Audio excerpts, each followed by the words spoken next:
अस्सलाम वालेकुम, welcome to this video. आज हम लोग पढ़ेंगे मॉलिक्यूलर आयंस के बारे में। मॉलिक्यूलर आयंस में हम लोग टोटल 4 चीज़ों के बारे में पढ़ेंगे आज। एक है मॉलिक्यूलर आयंस की डेफिनेशन और उसकी एग्जांपल्स, उसकी टाइप्स के बारे में पढ़ेंगे, उसकी फॉर्मेशन के, and the last one is application. इन चारों के बारे में आज हम डिस्कस करेंगे। मॉलिक्यूलर आयंस की डेफिनेशन देखने से पहले हम लोग एक चीज़ डिस्कस करेंगे, जैसे कि हमने प्रीवियस लेक्चर में डिस्कस किया था कि एक एटम में से जब कोई लॉस ऑफ इलेक्ट्रॉन या फिर गेन ऑफ इलेक्ट्रॉन्स होता था तो वो किस में कन्वर्ट हो जाता था, आयंस में कन्वर्ट हो जाता था। हमने देखा था कि एक एटम में से जब इलेक्ट्रॉन का लॉस होता है, इलेक्ट्रॉन निकल जाते हैं तो वो क्या बना देते थे, कैटायंस बना देते थे।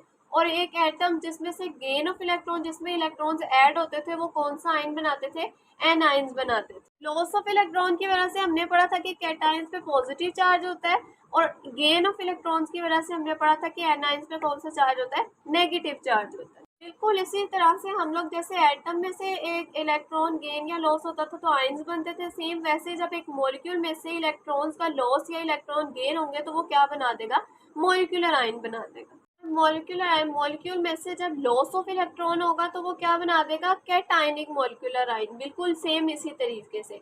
और अगर गेन ऑफ इलेक्ट्रॉन्स होगा, मॉलिक्यूल में इलेक्ट्रॉन्स ऐड होंगे तो वो कौन सा मॉलिक्यूलर आयन बना देगा, एनायनिक मॉलिक्यूलर आयन। जैसे फॉर एग्जांपल अगर हम कैटायनिक मॉलिक्यूलर आयन की फॉर्मेशन के बारे में बात करें, जैसे फॉर एग्जांपल हम एक मीथेन का मॉलिक्यूल ले लेते हैं, CH4।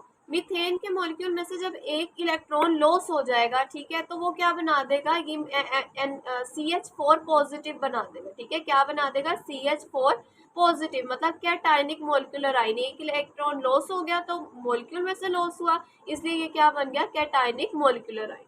बिल्कुल सेम इसी तरीके से अगर हम एनायनिक मॉलिक्यूलर आयंस की बात करें तो ये जैसे हम फॉर एग्जांपल ऑक्सीजन का अगर एक मॉलिक्यूल लेते हैं O2, अगर इसमें एक इलेक्ट्रॉन ऐड हो जाता है तो ये किस में कन्वर्ट हो जाएगा, O2-1 में। ठीक है, एनायनिक मॉलिक्यूलर आयन बन जाएगा।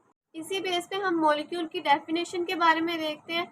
अगर हम मॉलिक्यूल की डेफिनेशन के बारे में देखें तो वो कुछ इस तरीके से होगी, those ions which are formed by the loss और gain of electrons by a molecule of compound called molecular ion. मतलब एक मॉलिक्यूल में से जब इलेक्ट्रॉन्स का लॉस या इलेक्ट्रॉन का गेन होगा तो उसकी वजह से जो आयंस बनेंगे उनको हम कौन से आयंस बोलेंगे, मॉलिक्यूलर आयंस। ठीक है, अगर लॉस होगा तो कैटायनिक मॉलिक्यूलर आयन बनेंगे, पॉजिटिव चार्ज आएगा, और अगर गेन होगा तो नेगेटिव चार्ज आएगा, और वो कौन सा मॉलिक्यूलर आयन बनेगा, एन आयनिक मॉलिक्यूलर आयन। अब हम लोग देख लेते हैं टाइप्स ऑफ मॉलिक्यूलर आयंस के बारे में। जैसे कि अभी हमने देखा था कैटायनिक और एनायनिक मॉलिक्यूलर आयन के बारे में। हमने कहा था कि जब एक मॉलिक्यूल में से इलेक्ट्रॉन्स लॉस हो जाएगा तो कैटायनिक बन जाएगा मॉलिक्यूलर आयन, और अगर गेन होगा तो एनायनिक मॉलिक्यूलर आयन बन जाएगा। अब हम इनकी डिटेल देखते हैं। अगर इन दोनों का पहला डिफरेंस हम लोग देखें तो पहला डिफरेंस ये, इसमें हम लिखेंगे कि those molecular ions which are formed by the loss of electron. जो वो मॉलिक्यूलर आयंस जो लॉस ऑफ इलेक्ट्रॉन से बनते हैं वो कैटायनिक हैं, और जो गेन ऑफ इलेक्ट्रॉन से बनते हैं वो कौन से हैं, एनायनिक मॉलिक्यूलर आयन है। दूसरा डिफरेंस हम लोग देखेंगे कि इस पे कैटायनिक मॉलिक्यूलर आयन पे पॉजिटिव चार्ज होता है और एनायनिक मॉलिक्यूलर आयंस पे नेगेटिव चार्ज होता है। तीसरा पॉइंट अगर हम देखें तो ये आएगा कि जो कैटायनिक मॉलिक्यूलर आयन है वो ज़्यादा अबंडेंट होते हैं, मतलब बहुत ज़्यादा पाए जाते हैं, और एनायनिक मॉलिक्यूलर आयन जो है वो लेस अबंडेंट है, वो कम पाए जाते हैं। क्यों, वो हम देखते हैं। कैटायनिक मॉलिक्यूलर आयन ज़्यादा अबंडेंट या ज़्यादा इसलिए पाए जाते हैं क्योंकि because it is easier to loss electron from molecule, क्योंकि किसी भी मॉलिक्यूल में से इलेक्ट्रॉन्स को निकालना, इलेक्ट्रॉन का लॉस बहुत ईजी होता है, लेकिन किसी भी मॉलिक्यूल के अंदर इलेक्ट्रॉन्स ऐड करना डिफ़िकल्ट होता है। लॉस करना ज़्यादा ईजी है, ऐड करना मुश्किल है, इसलिए ये ज़्यादा पाए जाते हैं और वो लेस कम अमाउंट में पाए जाते हैं। अगर हम कैटायनिक मॉलिक्यूलर आयन की एग्जांपल देखें तो उसकी एग्जांपल में हमारे पास आ जाएगा CH4+, NO+, CO+, मतलब हर मॉलिक्यूल जिसमें से लॉस ऑफ इलेक्ट्रॉन होगा, जिस पे पॉजिटिव चार्ज होगा, वो क्या होगा, कैटायनिक मॉलिक्यूलर आयन। ये एक भी हो सकता है और एक से ज़्यादा भी हो सकता है। अब इस पे सिर्फ एक प्लस चार्ज है, मतलब +1 है, तो मतलब सिर्फ एक लॉस हुआ है इलेक्ट्रॉन। अगर एक से ज़्यादा होगा, 2 होंगे तो +2 आ जाएगा, 3 होंगे तो +3 चार्ज आ जाएगा। ठीक है, वो डिपेंड करता है कि कितने इलेक्ट्रॉन्स लॉस हुए।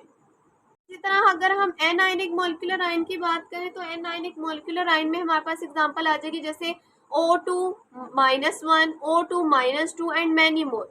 जितने भी मॉलिक्यूल्स जिसमें नेगेटिव चार्ज होगा उसको हम बोलेंगे एनायनिक मॉलिक्यूलर आयन, ठीक है। और ये भी इलेक्ट्रॉन्स पे ही डिपेंड करता है, ठीक है। जितने इलेक्ट्रॉन्स गेन होंगे किसी मॉलिक्यूल के अंदर वो उस पर डिपेंड करता है। अगर एक होगा तो एक नेगेटिव चार्ज आएगा, दो होंगे तो -2 आएगा, तीन होंगे तो -3 आएगा। ये भी इलेक्ट्रॉन्स पे डिपेंड करता है कि कितने इलेक्ट्रॉन्स ऐड हो रहे हैं।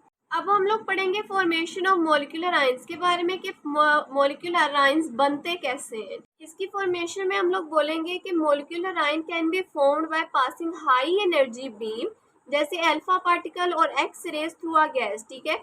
कि किसी भी गैस में से जब हम हाई एनर्जी बीम जैसे अल्फा पार्टिकल्स हो गए और एक्स रेज हो गए उसको पास करेंगे तो हमारे पास क्या बन जाएगा, मॉलिक्यूलर आयंस बन जाएगा। जब भी हम लोग एक गैस में से अल्फा पार्टिकल्स या एक्स रेज पास करेंगे तो या तो वो जो गैस है एक्स रेज और अल्फा पार्टिकल्स उस गैस में से वो इलेक्ट्रॉन्स को या तो लॉस कर देंगे या फिर ऐड कर देंगे, जिसकी रिजल्ट में हमारे पास मॉलिक्यूलर आयंस बन जाएंगे। वो कैटायनिक भी हो सकते हैं और एनायनिक भी हो सकते हैं। इसकी एप्लीकेशन में अब हम नेक्स्ट टॉपिक्स में नेक्स्ट लेक्चर्स में डिस्कस करेंगे मास स्पेक्ट्रोमेट्री। उसमें हम लोग क्या करते हैं कि किसी भी मॉलिक्यूल का स्ट्रक्चर या फिर उसका मॉलिक्यूलर मास फाइंड करने के लिए हम पहले उस मॉलिक्यूल की आयनाइजेशन करवाते हैं, ठीक है। आयनाइजेशन करवाने के बाद हम उस मॉलिक्यूल्स को मॉलिक्यूलर आयंस में कन्वर्ट कर देते हैं। मॉलिक्यूलर आयंस बनने के बाद हम लोग क्या करते हैं कि उस मास स्पेक्ट्रोमीटर के थ्रू उस मॉलिक्यूलर आयंस की ब्रेक डाउन कर देते हैं।